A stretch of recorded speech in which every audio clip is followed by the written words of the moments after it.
My name is Matt Davis, and you're in Chicago, Illinois at Perfectly Acceptable Press. At Perfectly Acceptable, we do risograph printing.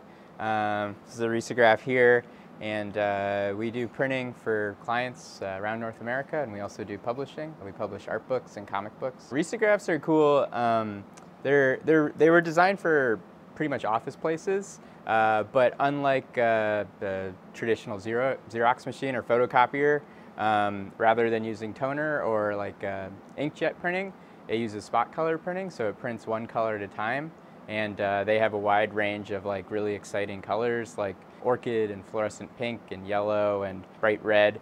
And so there's a lot of ways to use the risograph that are similar to screen printing, similar to offset printing, but what makes riso really unique is that it's the cost, the barrier to entry is very low, and it's very fast and very efficient. It's very similar in process to silk screening, but it requires a lot less manual labor, and the ink it uses is a little bit different. So if you look at a drum, which is a cylinder coated in ink, when you send an image through the machine, it burns the image into something called a master, or like a stencil, which is a lot like a screen printing. The area that gets burned becomes permeable to ink, while the area that is not burned remains non-translucent. So when paper gets fed through the machine, the drum spins, and that creates an impression. This particular machine was made in maybe 2005. Risos date back until the late 80s, and they're still in production today.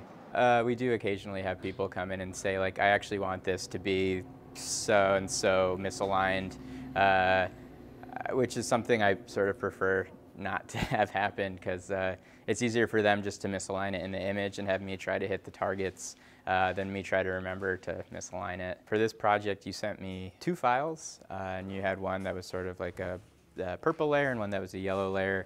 And I took a look at them and I matched them with the colors that I had available. And then I took the files into Acrobat and I set them up. I did all the color correction to make sure like the blacks came out black and the grays came out at the right level of gray, and made sure like I got all the detail in your marker over there. And then from there I put them on the computer I print with and ran it through the risograph. I made two masters. And once that I was satisfied with the registration and the color levels, I put the paper in the machine and just kind of let it rip. The risograph, the maximum size it can print at is 11 by 17. So for any project where you can get multiple pages per sheet, it's really advantageous. Most of the resource consumption and also the time spent with risograph printing is like built into making the master. The less masters you can use, the better. When I was first starting out, I used a much older risograph that maybe didn't print quite as well. So I called the business Perfectly Acceptable Risograph Printing because, you know, maybe it wasn't the best, but it got the job done. We are online at www.perfectly-acceptable.com and on Instagram and Facebook as Perfectly Acceptable, no dash.